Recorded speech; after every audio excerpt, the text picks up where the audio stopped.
gift is a seed. You can easily be the change that we need. Keep your mind alert and your heart with peace. Be the change that we want to see. Yeah, don't share your gift. Yeah, your gift is a seed. You can easily be the change that we need. Keep your mind alert and fill your heart with peace. Be the change that we want to see. Yeah.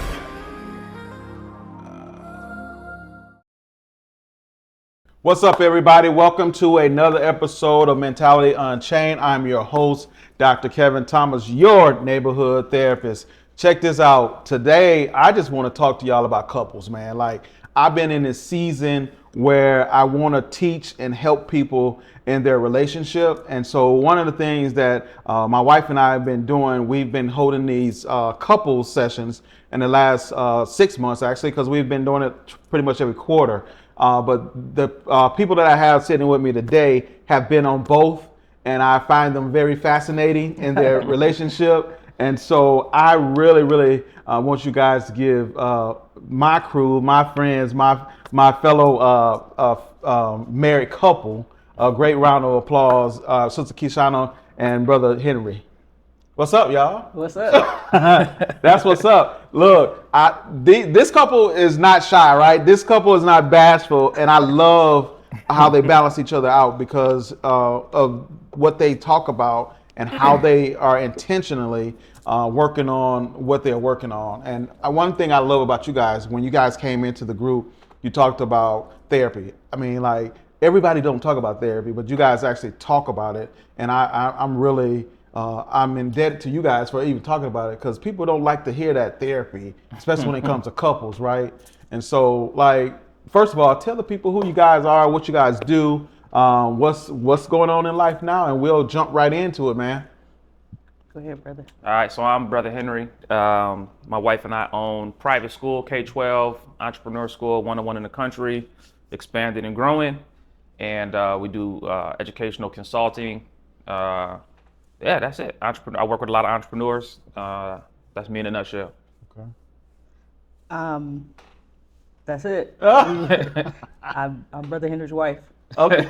Oh, no, we're not doing that today. We're not doing that today. You're not Brother Henry's wife today. You're his wife, but you also, you stood out, like really stood out, because the stuff that you were saying to Brother Henry, everybody was like in the moment, like, yeah, like tell him, like, you know, because you were just really telling them to speak to you, like talk to you. Like we have a lot of couples out here that communication is a void in their relationship and in their marriages. Like, for you, why is communication so important for the relationship and the marriage? It's important because coming up on year 18 next week, I've realized, I don't know if it was recently or just, I don't know how recent, but miscommunication or lack of communication is probably the source of every argument we've ever had. Okay. And I would think adding to that, a misunderstanding, but the misunderstanding comes because we're not communicating or we're miscommunicating with one another. Okay. So I think that as for my husband and I think that the better we communicate with one another, then the healthier and the better our marriage. But that's difficult because Henry also talked about he wasn't that type of dude. Like, true. He talks about the thing facts. I don't know I don't really know what you mean by that type of dude, and I don't really know what he means by that type of dude.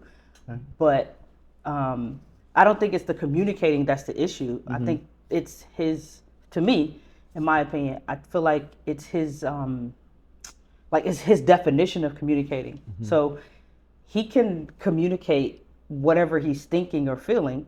He may not communicate it in the same way that I would, with the same emotion, but just simply communicating what he's thinking and feeling, and however way he can do that, I think is what's most important. Not necessarily communicating in the way that he thinks I want him to.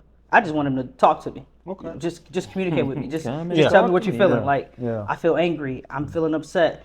You hurt my feelings. Like, just communicate with me. And he may not say, "Oh, you really hurt my feelings, baby." I'm gonna say it like that. Probably not gonna say that. But however, I think it's important if I do hurt his feelings to say that. that really hurt my feelings, Keishonda. I didn't like that. Like, he may say it in that way, where I may say, you know, you really hurt my feelings, baby. We're saying the same thing, but just in two completely different ways. Gotcha. So, yes, I want him to communicate, but I don't think he has to do it in the way that I want him to.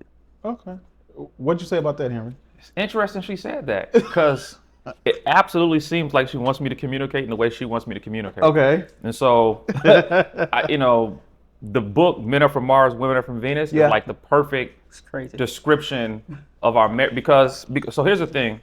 Our personalities are completely just different, right? They say opposites attract. This is like diametrically opposed opposites, right? Okay. Like one is north, one is south. Yeah. And the way she talks and communicates and the way I talk and communicate completely different. So I noticed in certain situations, like she'll say something and I'll say something. It may turn into an argument and we're literally saying the same thing. But it's just because of how we talk, like the slang I use and the slang she used. For example, she said, I was just telling DC, she said, our daughters need to have a hot girl Wednesday. I was like, our daughters need to have a hot girl Wednesday? Because to me, if you say hot girl, like that's urban culture. I'm like, what you talking about? Like, what is going on? She's like, no, just a fun family day at the water park. And I'm like, when I hear hot girl, that's the last thing on my I'm not thinking no fun family day at the water park. It's in the way we communicate. And one of the things I guess it's been a challenge for us that we've been working on is actually trying to communicate and understand the other person when they're communicating. Like, say back to me what you said, so I can make sure I'm hearing what you're saying, because I hear what I hear and what you're saying, and then for her, at least in my opinion of her, and she probably don't agree, but a lot of times she'll say something, but she means something else. Yeah. So I have to ask, like, well, what do you mean by that? And she's even told me, like, don't assume you know what I'm saying. I'm like, but you just said it. Yeah. She's like, no, but that's not what I meant. So I'm like, okay, well, what exactly are you saying so that I can be where you're at to actually communicate? Because if I go off what you said, I'm a very direct person. Like, I want the connotation. Is it connotation? Is it denotation? Like, say what you mean what you say. And if you don't, then it's gonna spiral. So that's been our biggest challenge, is just understanding each other's language. Interpretation is everything. Like, having clarity is the key, right? I think that's one thing that we miss as couples is, like, we don't have clarification before we move the conversation forward. Right. And until you have clarification, you can't move the conversation forward. So I got to back up. So I really got to back up so people can really have a context of who you guys are. How did you guys meet? I mean, shit, she was jocking a boy. What you mean? This guy. So we met at NIU. Okay. I don't think he wasn't in school, but you was in school? I was in school at the time. Okay. So we met. Just saw him across the way. I used to work I used to kind of have my own business with a network marketing company, and I was out recruiting for that network marketing company, and I saw him and another brother. They were in a suit and tie. So to me, I'm thinking business. I wanna attract somebody that's wants business for me. So who better than somebody on a college campus with a suit and tie? So I honestly, I don't recall, did I approach him? Did he approach me? But nonetheless, approach me. That's good. You remember, huh? I guess I did. So I approached him, and I wanted to recruit him into this network marketing company that I was working for. And he was at the time passing out flyers, or passing out, was it CDs? DVDs, I think. He was passing out DVDs of Minister Farrakhan. So he invited me to a meeting with the Nation of Islam, gave me a DVD, and I invited him to a meeting for the network marketing. Okay. Because you knew Anthony. That's what it was. Because I knew Anthony? Yeah. I don't know who Anthony is. Anthony Muhammad. He was my captain, so we had a mutual contact. He was like, yeah, I know Anthony. I was like, oh, okay. So, he invited me to his, I invited him to mine, and that's how we met. Cool. So now 18 years later, right? Henry, you recall it different or not? No, that's about right. Okay, about right. But she was jocking you though. No, exactly. I'm just saying. Well, she told me later on down the line, she was like, no, the first time we had met was like at a poetry thing, like that we doing too, whatever. I guess I was doing some poetry at an event, and she's probably in the audience batting her eyes, like, he's so dreamy. Wow. Yeah. And then I'm just saying what you said. You can clear that up, but I never said I was in the audience batting my eyes. He's so dreamy. Like, I never said. It's cool now. It's cool. I'm gonna say it's cool. It's cool. 18 years later, it's cool. You know what I'm saying? It's all right. It's cool. So, what kind of backgrounds? What's your background? So right now I work in an industry called clinical research. Okay. So, have you ever seen commercials on TV for like different type of medications, whatever it may be? Yeah. So, in the clinical research industry, there's what you call the people who, I guess, the people who make the medication, and then it has to be tested on human subjects. Wow. So I work in the industry where I'm the middleman to make sure that it's being tested properly on human subjects. Okay. So that's what I do. What about you, brother? Mine was mostly in like security, policing. Entrepreneur. But now it's entrepreneur. Yeah. But yeah, I mean, I've done a bunch of different things, but now it's all 100% entrepreneur. Like I guess the stuff I did in the past, one of the things I realized was that in trying to find myself, I did a bunch of different things, but really entrepreneurship was the thing that really stuck, that really took me someplace. So that was where I found passion at. Gotcha. Are you both from the same area or different No. areas? No, I'm from Detroit. Oh, And Detroit. he was born and raised in DeKalb, where NIU is at. Okay. Yeah. Wow, I didn't know that. Huh.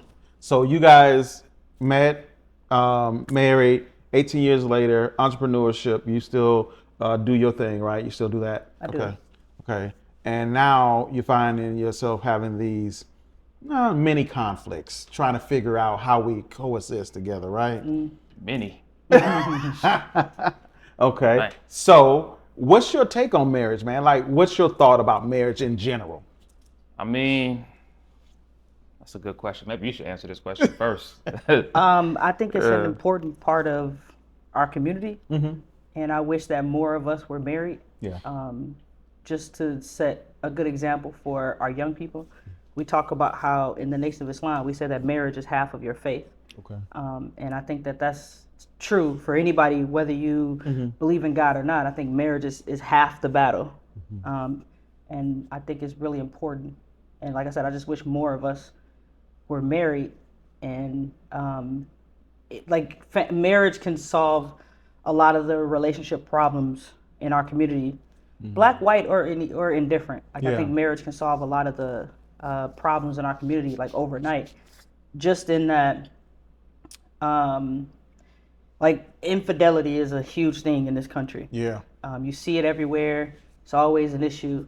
But if everybody stuck to their spouse, then infidelity wouldn't be an issue. Because if you're not married, then you don't have anybody to sleep with. And if you are married and you only was with your spouse, then that's not an issue. So obviously something like that is easier said than done. Yeah.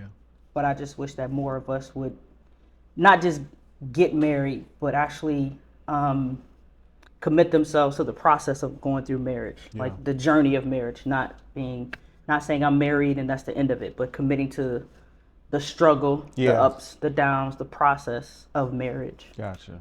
That's what I think of it. Okay. What's your point of view, brother? Now we came right back to it, huh? Thought maybe you'd jump to the next one. I mean, they say it's the foundation of strong community. Yeah.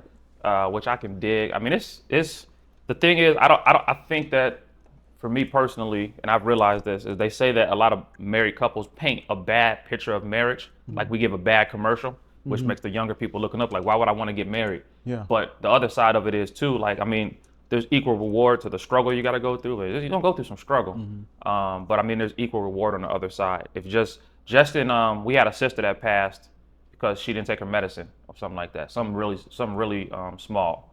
But if she would have had like a man to be there to make sure she had her medicine, then maybe she would still be with us. Just something as small as that, because the life expectancy for married couples is greater than for single people. Right. But it's small stuff like that. I know another couple, the husband slipped and fell in the bathtub and like hit his head. She had to call 911. If she didn't take swift action, it would have been over for him. Yeah. You know what I'm saying? So like there's some real life applicable benefits. But on the flip side, inside the actual marriage, like you just have to, TV paints this picture like you're gonna get married, it's a fairy tale, there ain't gonna be no struggles. Like no, when you get in that thing, like, cause now the two trying to become one, there's gonna be some button heads. Like it's gonna be different ideas, different philosophies, different ways of doing things. Even you're trying to establish your roles, because like we talk about established roles, but we don't necessarily, at least for me growing up, I didn't have a married household, so I don't know what those roles look like. You're trying to figure it out, she's trying to figure it out. So there's real struggle, but for people that are, if you're committed, it can show your strength to your commitment. You know what I'm saying? So I think it's definitely a positive, because I'm married. You know what I'm saying? But you really don't know who you are as a man until you get married. Like you might think you somebody, Yeah. but you don't really know who you are until you get married and try to stick that thing through. And, you know, a lot of times people will be like, well, I ended the marriage for this reason, that reason. And sometimes it's good reasons, you know what I'm saying? And then sometimes people stick in it, and sometimes it's bad reasons why they stick in it. But you individually, like for men, you don't know what type of man you really are till you get in a marriage, and that woman pushes you to the degree because she want to see, you know, what the God in you is like. So, I mean, marriage is the only way I know to test like the inner person in you that of who you think you are from who you really are. I like the way y'all both answered that too. I mean, you spoke about the journey, and then you also talked about the product we put out as a married couple. Like, and then that kind of deters young people from like wanting to actually be in a relationship. So I think we carry a responsibility, right? To you know, show the realness of the marriage, but talk about it as well, what we try to do when we come as couples. Like conflict. How did you guys deal with conflict before you got married? That's a good question. You mean with one another, just me? Just you as a person, because we bring that into our marriages. Like, how did you deal with conflict? The biggest conflict that I can think of that I had was when I was an athlete at NIU, and I wanted to go to the Miller's-More movement. It was the 10-year anniversary of the Million Man March. And I think I handled the conflict by avoiding it. Well, not even I think I did. So there was a conflict between me and my coach. I wanted to go, my coach didn't want me to go. And I didn't really take the time or the effort to really seek my coach out and have a conversation and discuss with her what my intentions were. I told her what I wanted, you know, months in advance, and she said, well, you can't really go.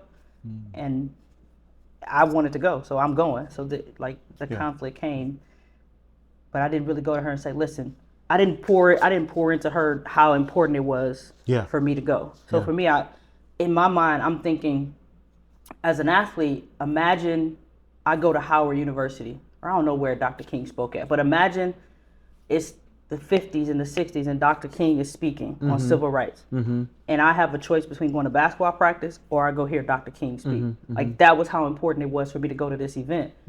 So you know, you can't put a price tag on that, right? Now you can look back and be like, go hear Dr. King speak. But in the moment, I didn't express that. I just told her that I wanted to go to this event, but I don't think she truly understood that, because I'm in the Nation of Islam to this day. Like, the Nation of Islam is my way of life. And so if that was who I was as a person, then I probably should have expressed it. And I handled a lot of conflicts that way, by just avoiding them. Okay, I was gonna say, so that's what I hear you say, that you avoided things. Did you, when you got into your marriage and your relationship with Brother Henry here, did you find yourself avoiding a lot of stuff? Absolutely, in the beginning. So I did something to him within the first 6 months of getting married. And by avoiding, I mean like not avoiding it by not discussing what I'm not communicating. So long story short, we were playing video games together. And he was a really, really meanie poo. I'm just going to say that. He was a meanie poo. So we were playing this video game, Mortal Kombat, and he was beating me. Okay. But he wasn't. Whooping. You said beating. Exactly. It's funny now, but it wasn't funny. Like 6 months into this marriage, I'm coming off of being a student athlete, being a hooper. Like, competition is serious to me.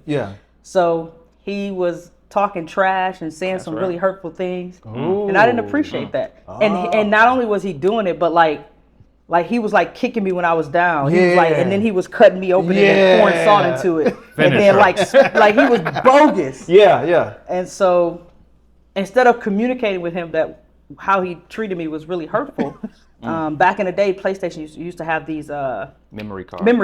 So you used to have to save all your games on a memory card. So I went and being married, we only had one memory card. So I took all my games and I saved them on a separate memory card that I bought, and then I deleted all of his games off the memory card. And you know, back in the day with PlayStation, like Nintendo, oh my goodness! Once you delete it, you can't get it back. So instead of communicating my pain to him, I did the. I don't think people understand. Diary of a Mad Black Woman. Should have divorced her right there. Oh man! This was not even 6 months. We got married in August of 2006. This happened before 2007. But see but isn't that how things happen? Like we really don't know the person until we actually say, you get okay, married? Yeah, you true. get married, we're stuck in this house together, True. and we got to figure each other out. Like, you like, Erase my memory man, card. can you? I married this dude. I married, you know, stuff like that. So, what about you? How did you handle conflict before you got married?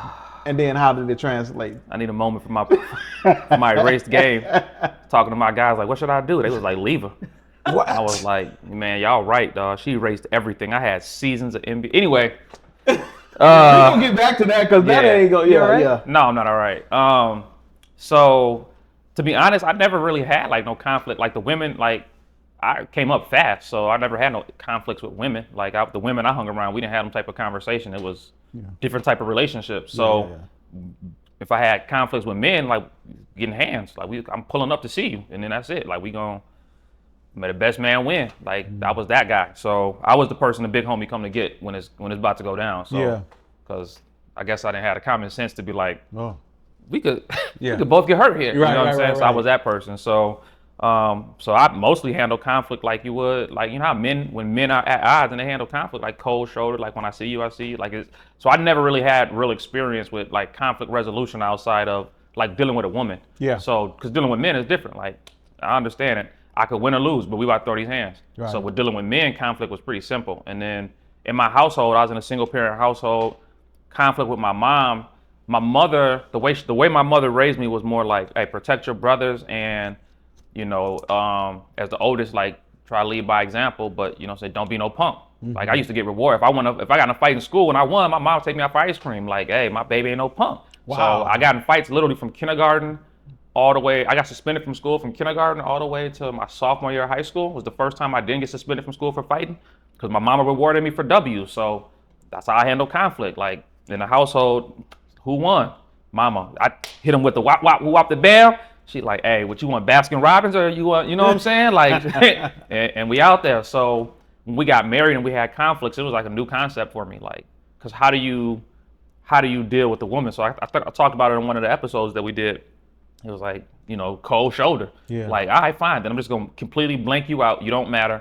I'm just about to go do me. You go do you. And it's like we was like we're not married almost. You know what I'm saying? Like I had to learn to, you can't respond to your wife that way. Like this is not somebody on the street. This is not beef. This is your wife. And you got to actually take the time to, you know, be vulnerable and listen and open up and communicate. So I had to learn that. That was all new to me because I just didn't have it growing up. Right. So your father, was he in your life? Yes, and my parents got divorced when I was 6. Okay. So all my family is all from Chicago. So my dad went back to Chicago. Mm-hmm. We stayed in DeKalb, and then my dad, he would come every once in a while to see me, but it was like sporadic. And I didn't know at the time, like my dad was going through his own personal demons. He had his own stuff going on. So like my dad would pull up, or you know how it is with young children, dad like, I'm coming to see you. And then you sit on that porch waiting and then daddy never show up and you're like, damn, you know what I'm saying? So that anger also fueled me in other areas because now I'm ready to throw hands because my dad ain't come.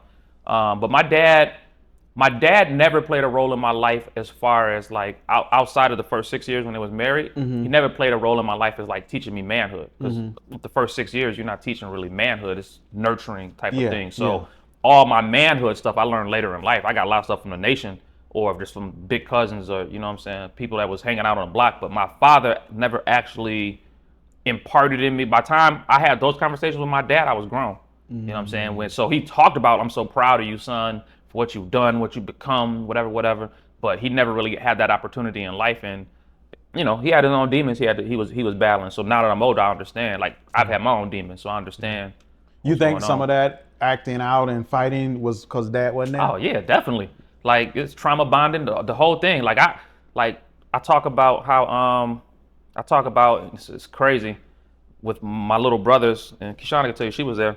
We was at my little brother's house, and I was talking about how my mother told me that the lady that used to babysit us, the father was molesting the oldest daughter. This lady had like maybe 3 or 4, maybe 5 daughters. Found out the father was molesting the oldest daughter. But you feel if he's doing the oldest daughter, he's probably doing the other daughters. Yeah. Then I ended up getting molested by all 3 of the daughters that were the babysitter, right? Wow. That were the babysitter's daughters. Yeah. And now I'm like 6 years older than my younger brother. My little brother tells me, he's like, wait, you got molested too? And it's like, oh, so we in this thing that, like, I just didn't realize, you know what I'm saying? But like all of those different traumas, like they definitely play a role because you need to be able to express it. And I remember, like my mom put me in therapy to talk to like a counselor. Then? How old were you? I don't remember how old I was, but I remember she got me this white dude, and it just wasn't. It wasn't working. We did one session.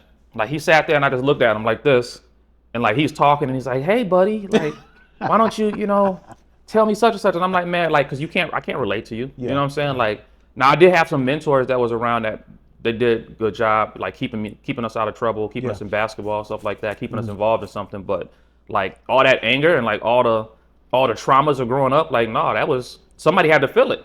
So if I got it, somebody gonna feel it. So that definitely fueled like a lot of my childhood behaviors.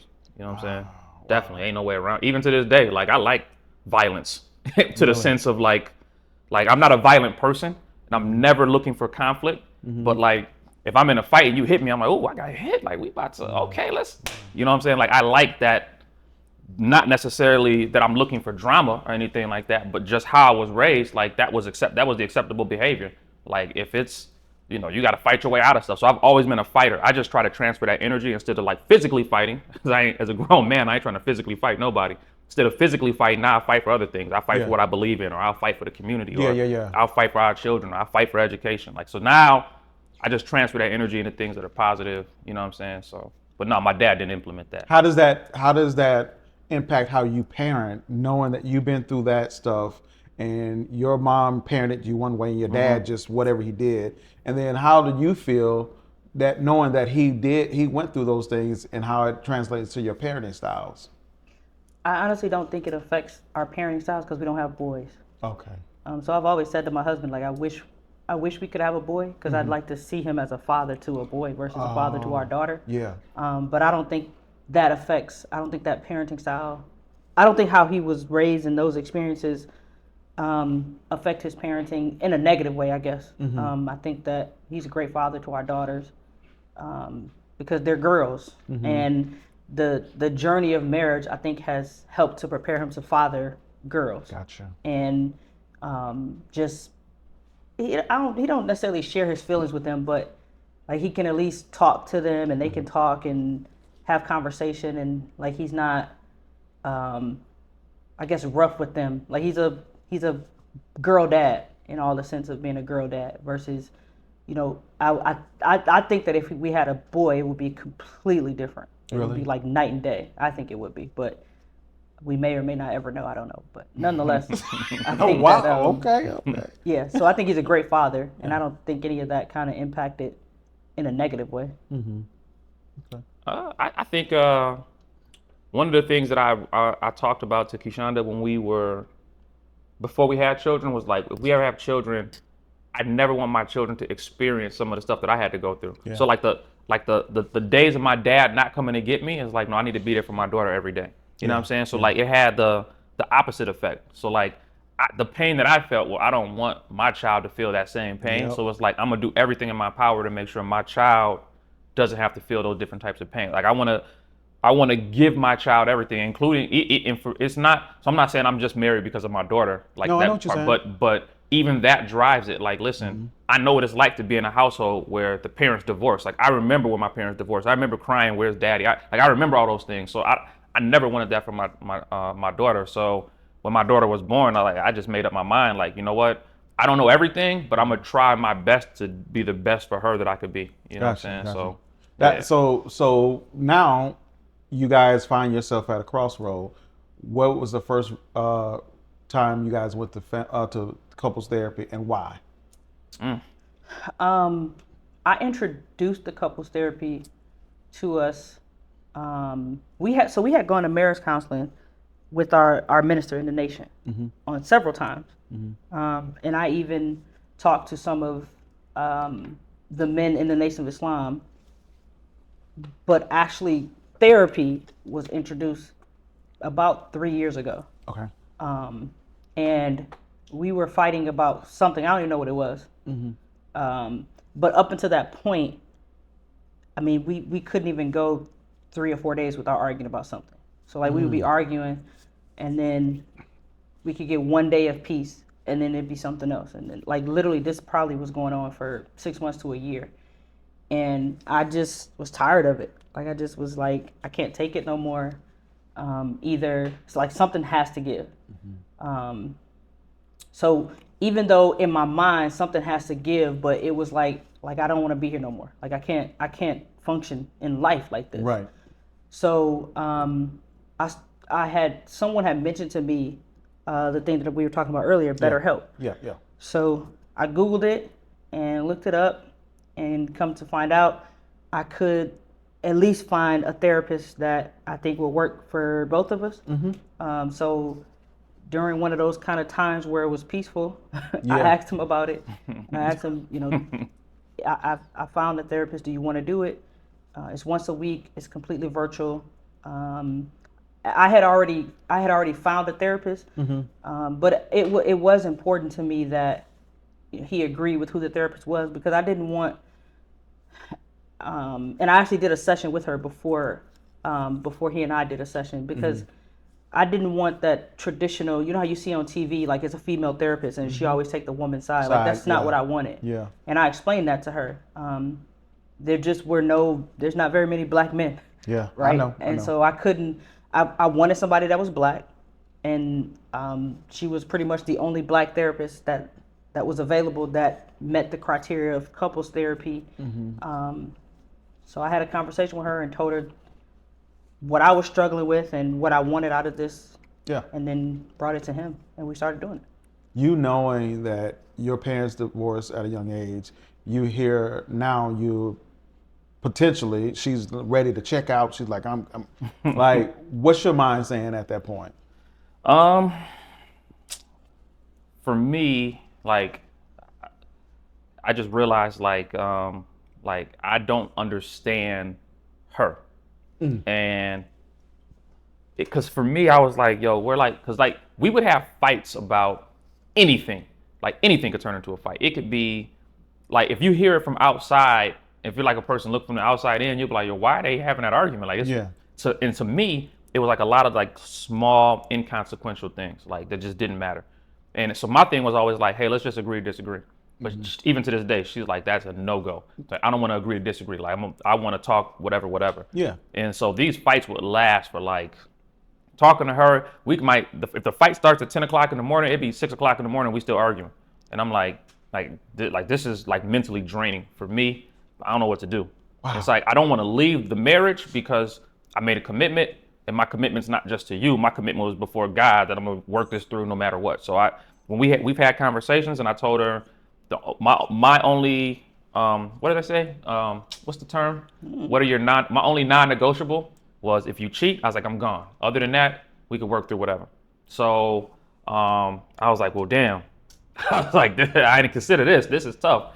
And like, it was consistent. So I didn't know what to do, honestly. Like, because I just never knew when a fight would come. So I just did what I knew how to do. I would stop talking as much.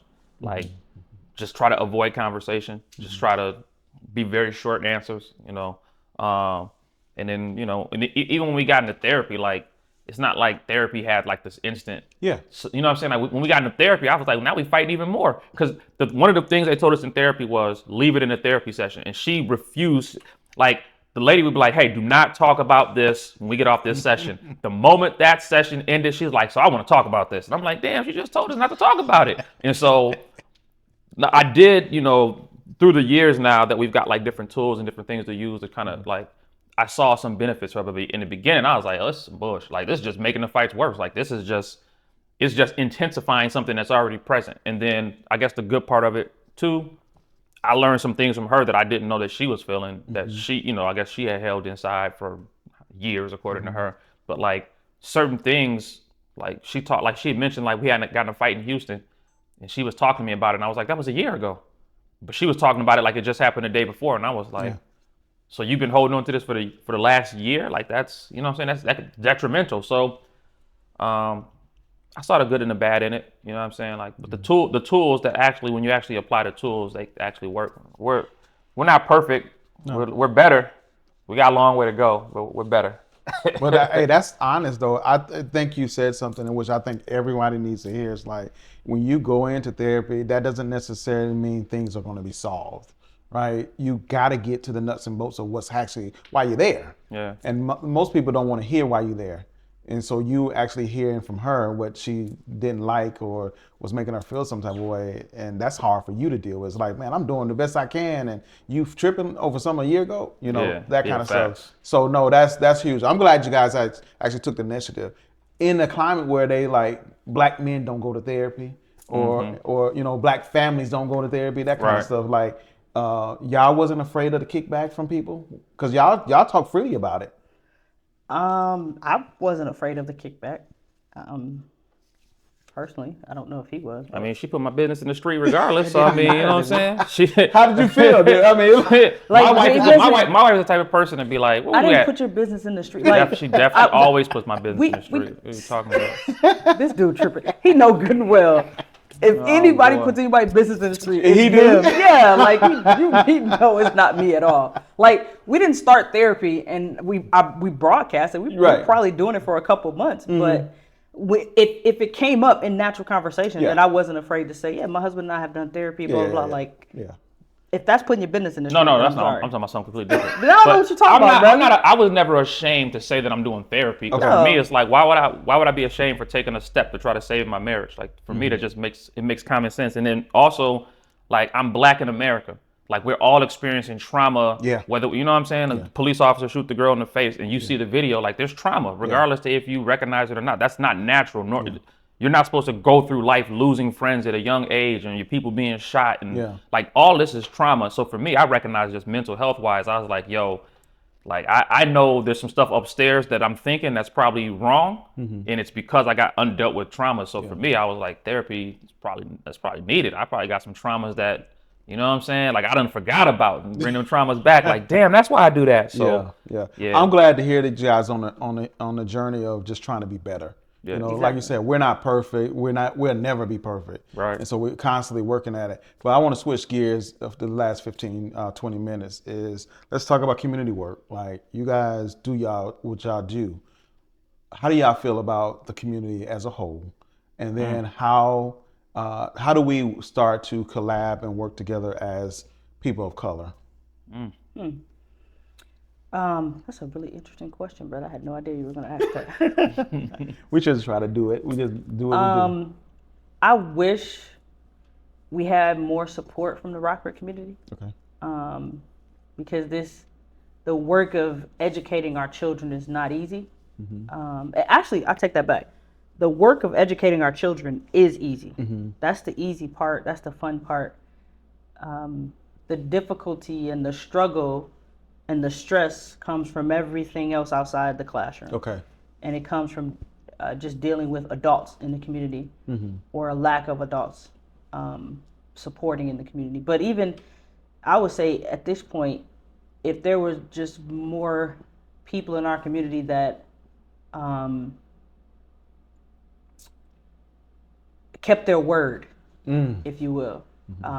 So we've had a lot of people that'll say things like, I support, but support is more than just lip profession. I got you. So actual work of coming in with these children, and that it could be financial or it could be with your time. So we've had a lot of people support, right, with words, but not a lot of people actually come in and do some work. So I would just ask that more of the Rockford community that know that we exist, actually come in and ask, what can I do? I like that. Literally, what can I do? Because all of us have to deal with the byproduct of our children, not just our own children, but everybody else's children. Okay. So I have to deal with the byproduct of your grandchildren. Right. You got to deal with the byproduct of my children. Right. And so we all have to deal with these byproducts. So why don't we all try to deal with that byproduct? What do we want to see in our future children 10, 15, 20 years from now? 10 years from now, I'll be 50. And do I want to look up and a young man that I could have poured into is on the street selling drugs, or maybe he robbing people, or he getting high, whatever the case may be? Or do I want to see a young man that's married, or and at least if he's not an entrepreneur, he's pouring something back in the community because he learned it from me. Gotcha. I would rather see the latter of the two, and I can't wake up and be 50 and then be like I shoulda, woulda, coulda. Yeah. So, Sure. I wish and pray that more of the Rockford community would help Okay. with these babies. Okay. Because it ain't easy. What about you, Brother Henry?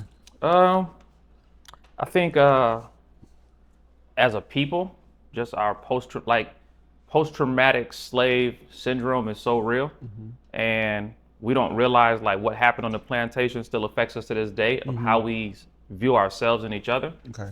And because we don't necessarily see ourselves in the best light, we don't see each other as like brother and sister. And that plays a vital role in like how we take care of our community. And I think that if more of us actually took the time to learn to love ourselves, maybe get some therapy. Like I heard as children being born that have fear of airplanes crashing into buildings, but they wasn't alive on 9/11. Their parents was there. You know what I'm saying? So that's one event. Yeah. We suffered 310 years. So you just, and we have no clue of the horrors of like, most of us don't know what actually happened to us. So now we're here. And I think that affects how we do our community work. You know what I'm saying? So for me, I think that, like there's a lot of jealousy and envy that we have towards each other, and it's undue because we think a certain way. Like we think this person has more of something than me, so this person, you know, is not. But we feel like that person's not as good because they have more than you, but not realizing you could probably get down with that person and have the same amount that person has. Yeah. Like let that person bring you up instead of you trying to drag that person down. And I think that would help us community-wise because we would always be looking towards. We would realize that there's more wealth in helping each other get better than there is in tearing each other down, or that whole crab in the barrel syndrome. So for me, it's kind of, I'm dedicated and committed, but it's kind of bittersweet. Like we've had situations with people, and I didn't know this was a thing, where people wanted to like hit the school for millions of dollars, and I'm like you will rob children? Yeah. You know what I'm saying? Like that to me, it never even crossed my mind, and I saw a lot of stuff in the street.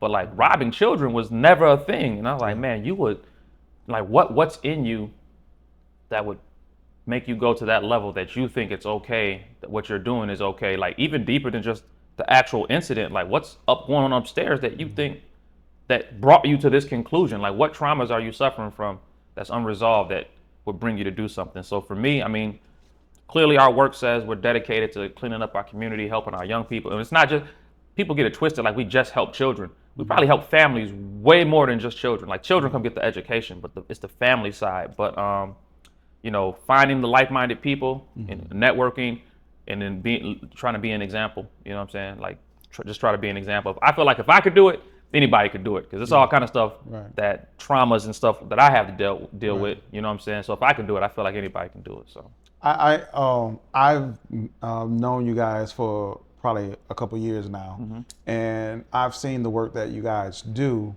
and we've even had conversations in these type of settings and in the off setting. A lot of people don't know you. When I say that know you, they don't know that part of you. And I've seen different parts of you guys, and you guys always seem genuine.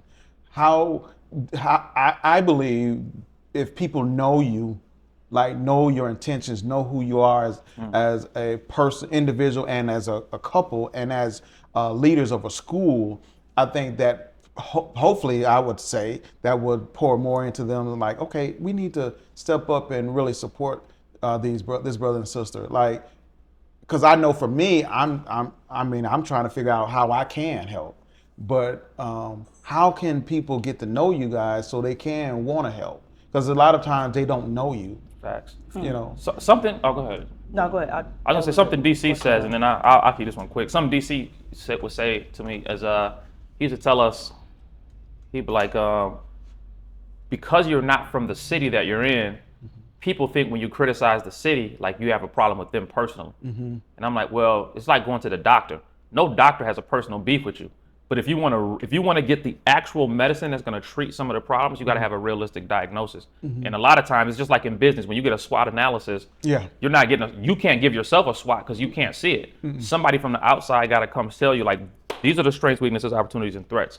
Same thing with like being in Rockford. So like for me, people say, well, you're critical of education. Well, I'm critical of education because these are the numbers, right? I'm critical of like certain things in our community because how can we fix it if we don't identify the problem? Just like a doctor. If you go to a doctor and you don't identify that there's this huge lump in your lungs, well, if that tumor is not benign and there's a tumor in there and you don't identify it, that could be a big problem coming forward, right?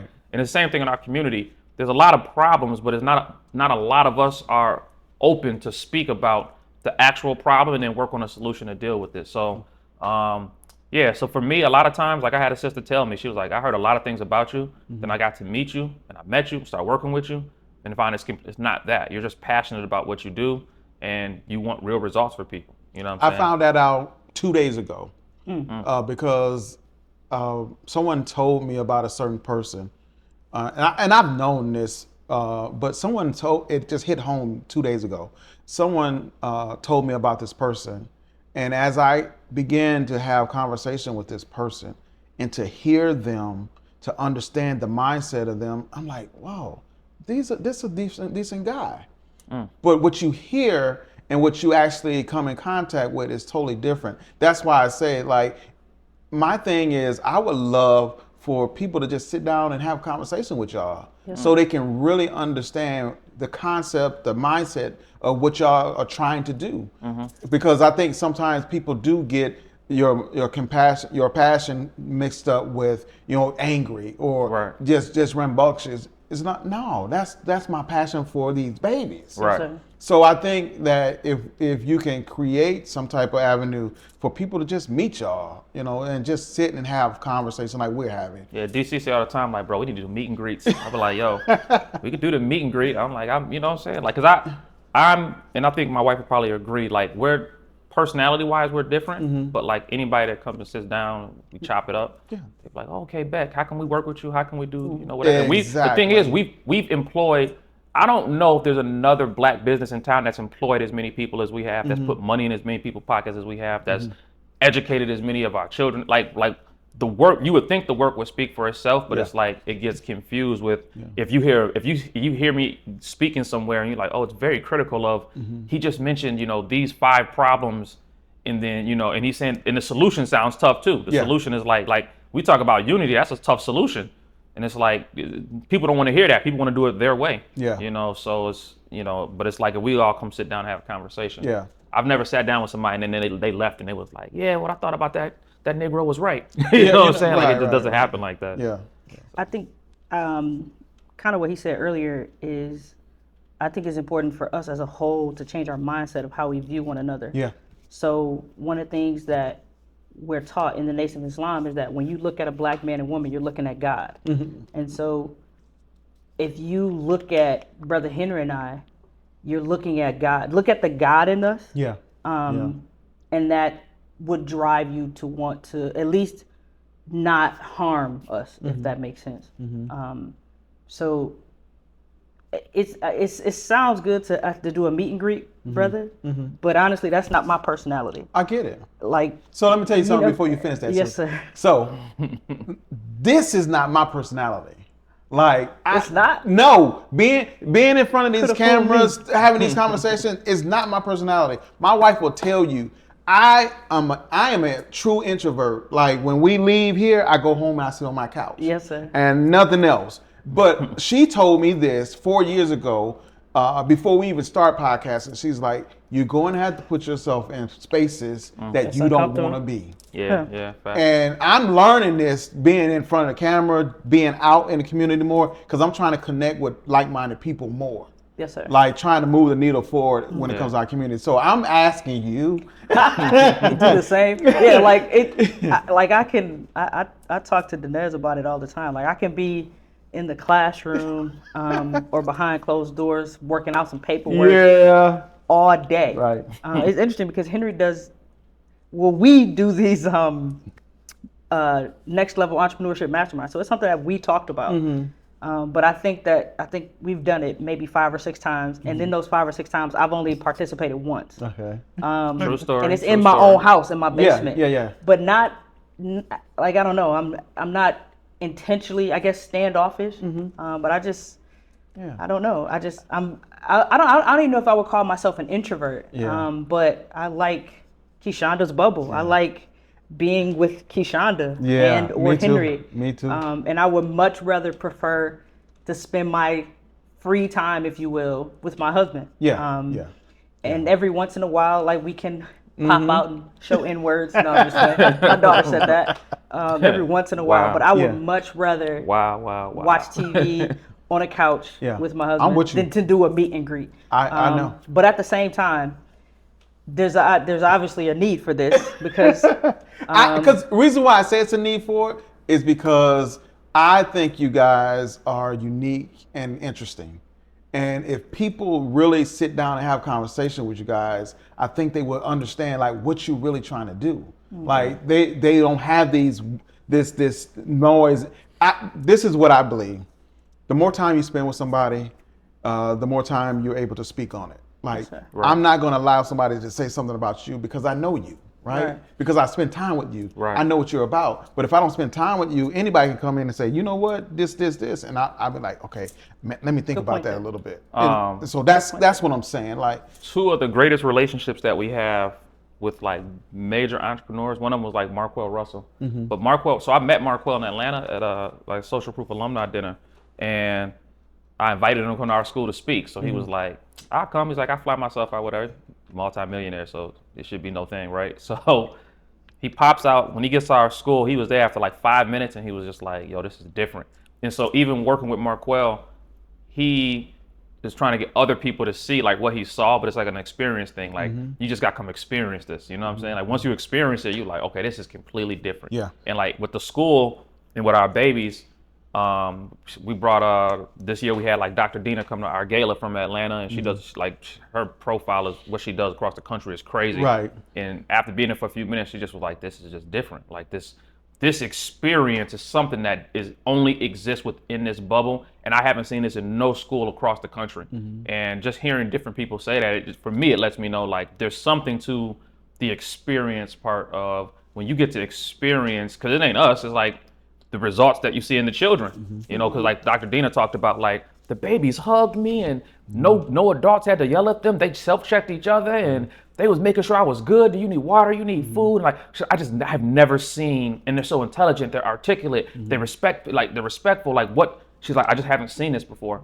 So for a lot of times, it's like you actually had that experience where like, once you actually get the experience, and because the other part of that experience is, you realize you're a part of it. You know what I'm saying? Like the way we built the school is not about us, it's about the community. Yeah. And once you realize like, wait, when guest speakers come in, they speak, and then the children hug on them, and they sing, and they give them their song, and they give them their praises, and they get their flowers right there, and they're engaged. And it's that, like you realize like I'm a part of the community. Like it's bigger. It's not just a me and her thing. Like we were the founders, cool, but it's this community thing. And when you find your place in that community, like even DC, 2 years ago, at one of the galas, we gave him an award for like, I forgot what it was. It was like Jack of all trades, because he came in one way, but his value was so immense that we was like, no, we got to give him an award for the work he put in. Right. And he told me, he said, man, brother, I work with all these different people, but nobody's ever publicly recognized me. And I'm like, well, that's a shame on our community, because a brother that's that hard working, we should give recognition to. You know what I'm saying? So it's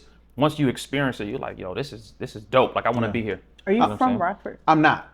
I'm from Louisiana. I was gonna ask a question. Do people have to know Brother Henry and Keishonda to support Keekeeper's Academy? Okay, I'm glad you asked me that question. So for me, I don't understand it. I'm gonna be honest with you. When you say you don't understand, I don't understand the dynamics of the city. Okay. And reason why I say that, for me being from Louisiana, we support. Anybody been south of the Mason-Dixon line know Louisiana, as black people, we support one another. Facts. And so Rockford is just different. It's very different. But I have noticed, though, that they do have to know you to support you. I mean, because so many times they downgrade your worth.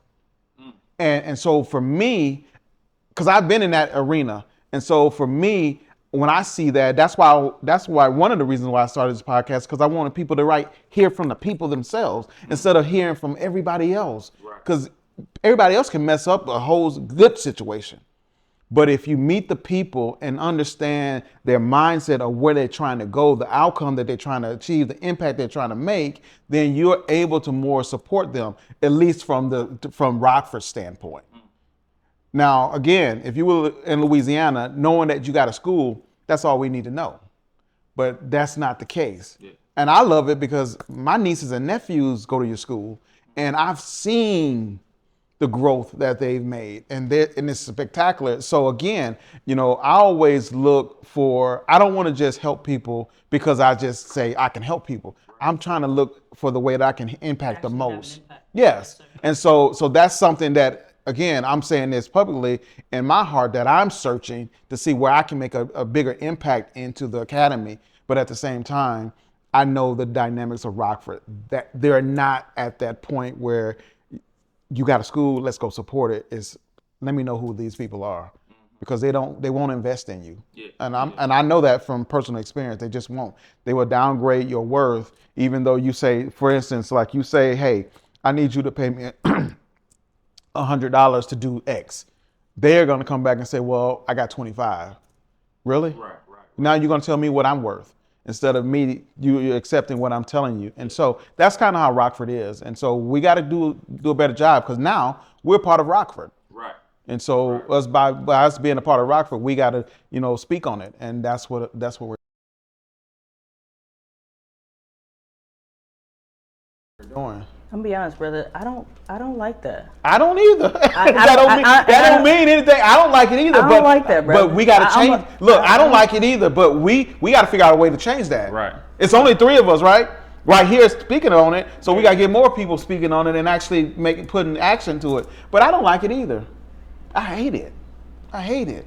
Like, we, as a community of Black people, we will never accomplish anything. No. Like, we will never have anything that's through and through us that we can depend on ever, if that's the case. To be fair, though, to Black Rockford, let me just say that I always talk to people about the flea in a jar experiment. And, fleas naturally are the highest jumping insect of all. And if you put a bunch of fleas in a jar, close it. I think they said fleas can jump like 6 feet in the air. Put them in a jar, close the lid. They're only going to jump to the top of that lid, and they will die, give birth inside that jar, and they'll keep reproducing. You can take the top off of that jar and dump the fleas out. They'll still only jump to the top of that lid. Yeah. But if you introduce a flea that can still jump 6 feet to that population, and then the other fleas see it, because there's nothing wrong with the fleas in the jar. It's something wrong with their mind. Yeah. Nothing physically. But if you can introduce them to a flea that can jump 6 feet, the other fleas see it, they start emulating it. Another great example of that was like how Steph Curry changed the NBA. Yeah. Like, nobody knew you could shoot consistently and accurately from half court. And Steph Curry came in like, no, let me show you how you can do this every single time. So when you see something, you can be something. So the flip side of it is, like I said earlier, leading by example is, well, we have this mindset. There's this mindset in Rockford because it's just never been done before. Like, all the successful things that have been taught to the majority of people here is like sports and entertainment. Yeah. So you have like Fred VanVleet is celebrated because we understand sports. Yeah. Jermaine Robinson is celebrated because we understand sports. Michelle Williams is celebrated. Michelle Williams kind of is celebrated. Isn't she celebrated? She's from, but they don't celebrate her the same like they do Fred VanVleet. But that's still entertainment though. Right. She's a singer. You know what I'm saying? If you talk about a therapist, you talk about an educator, you talking about a scientist, you talking about, you know what I'm saying? A banker. Like, for us, because the masses of us haven't felt success in that lane, because we just haven't seen it. So and then when we do see it, a lot of times we're scared of it. Instead of running towards that thing to become that, we're scared of it. And we don't know. Like, I'll give one more last example. A brother hit me online and he was like, yo, can I get $100,000 investment? And I was like, $100,000 investment in what? Like, what are you talking about? And he's like, I got this idea. And I'm like, that's not how. So he saw me in a certain perspective, in a certain light, that like, yo, if I need an investor, he's the brother to go to. But because it's never been done and he's trying to do something that's never been done, well, that's not the best way to go about that. Like, you don't really have a business. You basically, you're asking me to give you free money. You know what I'm saying? So, but for our people, they got to see it. then once they see it, they can't be scared of it. Like, we gotta convince them, like, listen, as a fleet, I'm jumping 6 feet, and you can too. Let me show you how to do it. You know what I'm saying? Yeah. Just push harder, or whatever the fleas tell the other fleas to get them to 6 feet. So I think that's the other side of that equation. Well, I mean, and as we get ready to wrap up here, I think though, even though what we said is true, I do think that we do have a movement in Rockford where Black entrepreneurship and businesses are starting to grow. Yeah. They're starting to get some momentum. I'm just hoping and praying that at some point we can build some collaboration, some partnerships. Absolutely. And grow in that way. Because for years I did a lot of stuff by myself, and so I've been in a season last couple of years of collaborating. That's why I want to bring people together, and because we're stronger together. Absolutely. And so we can get to a point where we can really start working with one another as teammates versus adversaries. I think Rockford will be a totally different place. Absolutely. So, but with that being said, we're gonna definitely have to get another episode in to talk strictly about the movement of our people That here. goes back to the marriage you was talking about, though. If more of us was married, we would understand commitment on that level. Exactly, You know what I'm saying? exactly. Teamwork. Yeah. So before we go, what kind of advice would you guys, first individually, you would like to leave for the people? It can be anything. It can be marriage, relationship. It could be community. It can be whatever you want. What kind of advice would you want to leave for our viewers? Don't judge books by their covers. And something else Henry and I just talked about the other day is that I was telling Henry that I don't know any Black people, but any people in Rockford that I wouldn't want to work with, or that I would intentionally try to pull down, if you will, just because I don't like them. This person, I don't know them, but I just made up in my mind that I don't like them. So now, anytime I have an opportunity, I'm going to sabotage whatever it is that person's doing. I don't know anybody like that in Rockford that I would do that to. So my advice would be for us to treat others how we want to be treated, and don't sabotage somebody, because we all have children, we all have grandchildren, we all have somebody that we care about. And when you sabotage somebody else, there's going to be somebody else later on down the line that's going to sabotage somebody that you love, and they're going to sabotage somebody that you care about. So just put good out into the universe, and God gonna do the rest. Appreciate that. Brother Henry? I guess it's individual advice, maybe from marriage too. I would just tell people, don't arrogate to yourself and challenge the universe. So something I'm big on, I had this conversation with my daughter, hopefully at least one person hears it and it helps them, is I don't like using the word never. Okay. Like, don't say what you'll never do. Okay. The moment you say what you never do, the universe goes to work to challenge you on what you said. So we say stuff like, oh, let's get married, baby, I promise. I'll never do this to you. I'll never treat you this way. I'll never, like that word never, the universe, like, we're gonna see if you about that life. Yeah. So part of humility is like understanding, like, you're not the person you think you are, or you don't find out who you are until you're in a situation. Right? So don't judge people based off their situations. Like, we watch the celebrities, you're like, man, R. Kelly or Puffy, man, that's crazy. They was at Puffy party. Yeah, but you didn't get invited. Yeah. Because you're judging, not to justify Puffy, but you're judging him and people that was there, but you didn't have an invite. How would you have acted if you had that invite? They're like, yeah, Puffy throwing this party, Usher gonna be there, P. Diddy, Chris Brown gonna be there, Drake gonna be there. You might have acted differently. So just for people, is like part of that humility is like, just knowing, like, before you judge somebody, like, try to walk in their shoes and just don't tell the universe what you won't do, because you don't know what you will or won't do. You know what I'm saying? Like, one of the things I learned doing security is, like, people say, if I was in this situation and the shooter came in, I'm gonna attack the shooter. No, that's what you were taught. That's what you think you would do. But you don't know until you're in that situation. When that gun is out and you realize your life could be on the line or whatever the case may be, you don't actually know how you're going to respond until you're in the actual situation. So don't challenge the universe. Be at one with the universe. Say your prayers and ask God. The greatest advice given to me: pray to be the man that you think you are. All right. So. I love it. Thank you, Brother Henry and Sister Keishonda. I really enjoyed actually listening to you guys, and again, my only petition is let people get to know you guys. I mean, you guys, Sister Keishonda, I know you don't like it. I don't either. But it takes a lot of energy for me to socialize. And so I agree. When I don't have to socialize, I'm at my best. I'm at peace. I'm at peace. And so I just want you to know, you guys let people get to know you guys. You guys are some beautiful people. And don't take that for granted, because God has given you what you have. And so have people to understand and know who you are. I think that's your greatest asset. So again, thank you guys. Make sure y'all follow me on all platforms, Mentality Unchained. Also, thank you guys for your support and subscribing. So make sure you continue to subscribe and leave comments. We like to respond. We like to respond. So leave comments, and we're just trying to get better. We want to be better, and we're striving to make sure that our community has great content with substance and bringing people with quality to the platform. So I just want to thank you guys for always being there. And as I always say before I get out of here, we all have the ability to change our circumstances only if we focus on what we can focus on. So thank you guys again for joining me. We're out.